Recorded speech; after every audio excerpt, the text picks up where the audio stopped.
اللہ نے اس مغضوب علیہم قوم کو، اس ملعون قوم کو کیوں اب تک چھوٹ لیے رکھی؟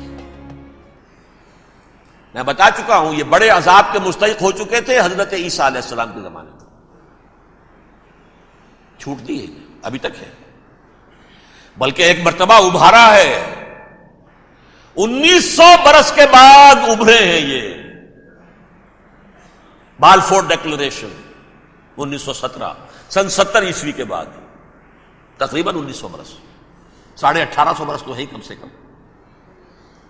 پھر creation of Israel 1948، 1967 extension of Israel, یروشلم پر قبضہ، یہ سارا جو ہے کیوں ہے؟ اللہ تعالیٰ اس خیر امت محمد صلی اللہ علیہ وسلم، اس کے بہترین حصے کو سزا ان ملعونوں کے ہاتھوں دے رہا ہے۔ کیوں؟ جو جرم انہوں نے کیا تھا وہی ہم نے کیا۔ انہوں نے اللہ کی کتاب کو پیٹھ کے پیچھے پھینکا، نبذ فریق من الذین اوتوا الکتاب کتاب اللہ وراء ظہورہم، ہم نے اپنی پیٹھوں کے پیچھے پھینکا کہ نہیں؟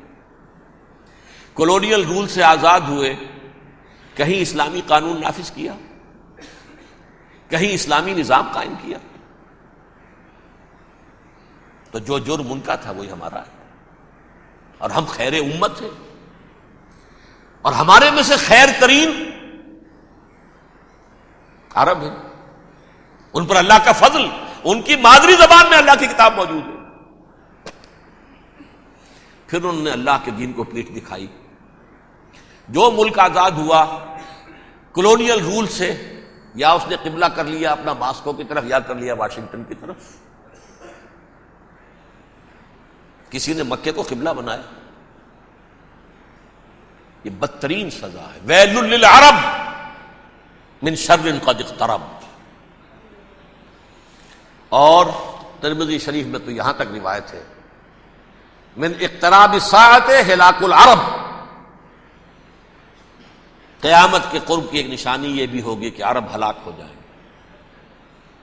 ایک حدیث میں الفاظ آتے ہیں کہ حضور نے جب کہا یہ ہوگا یہ ہوگا یہ ہوگا، یہ بربادی آئے گی، تو کسی زوجہ محترمہ نام میں بھول رہا ہوں، انہوں نے پوچھا کہ عرب اس دن کہاں ہوں گے؟ فرمایا العرب یومئذ قلیل، بہت کم ہوں گے۔ آخری خاتمہ ہونا ہے یہود کا حضرت مسیح علیہ السلام کے ہاتھوں، وہ عذاب جو 2000 برس تک ان سے ٹلا رہا وہ آئے گا، اور ان کے رسول ہی کے ہاتھوں آئے گا۔ لیکن اس سے پہلے مسلمانوں پر یہ عذاب آ رہا ہے، ہولوکاسٹ کے درجے کا عذاب آ رہا ہے۔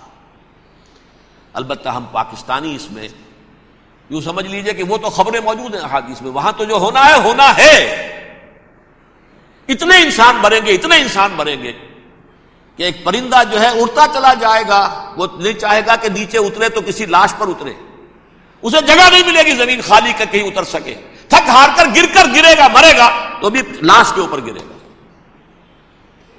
یہ الفاظ ہے حضور صلی اللہ علیہ وسلم، الملحمۃ العظمی الملحمۃ الکبریٰ، یہ لاسٹ کروسیڈ، ٹرمپٹ اخبار نے، میں اس کا فوٹو اسٹیٹ بھی کبھی آپ کو دکھا دوں، ویسے میرے ساتھ ہے وہ رسالہ ٹرمپٹ، دی لاسٹ کروسیڈ، اس کی تیاری ہو رہی ہے۔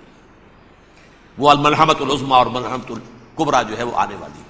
ابن ماجہ میں کبریٰ کہا ہے، اکبر کا مؤنث کبریٰ، ملحمہ کبریٰ سب سے بڑی جنگ، اور ملحمہ عظمی سب سے عظیم جنگ، یہ ہوگی اور بہت جلد ہوگی۔ اب آخری بات یہ عرض کر رہا ہوں، کریں کیا؟ کچھ کریں بھی کہ نہیں؟ پہلا کام تو یہ ہے کہ اصل زندگی آخرت کی زندگی ہے۔ دنیا میں تباہی بربادی آ بھی جائے، آخرت بچ جائے، پہلا کام یہ ہے کہ ہر شخص توبہ کرے، لیکن توبہ توبۃ نصوح، توبہ کی تسبیح نہیں، آیہ کریمہ کا ختم نہیں، لاکھ مرتبہ لا الہ الا انت سبحانک انی کنت، اس سے کچھ نہیں ہوتا۔ توبہ یہ ہے اپنی معاش کے اندر جھانکیے، اپنی معاشرت میں جھانکیے، جہاں جہاں اسلام کے خلاف کچھ نظر آئے پھینک دیجیے، نکال کر کاٹ دیجیے، بے پردگی ہے نکالیے، آپ کی کمائی میں کوئی حرام کا عنصر ہے ختم کیجیے، توبہ کیجیے، ابھی کیجیے، عملی توبہ. فرائض کی ادائیگی میں کوتاہی ہو رہی ہے، ابھی شروع کیجیے. اللہ کے دین کے غلبے کے لیے جد و جہد. ان صلاتی و نسکی و محیایا و مماتی للہ رب العالمین لا شریک لہ وبذالک امرت وانا اول المسلمین. بڑی ہے آگے. اگر میرے اور آپ کے کیے کچھ نہ ہوا تب بھی کم سے کم میری اور آپ کی آخرت تو بچ جائے گی، عاقبت تو بن جائے گی. اخروی عذاب، سب سے بڑا عذاب، دائمی عذاب، اس سے ہم بچ جائیں.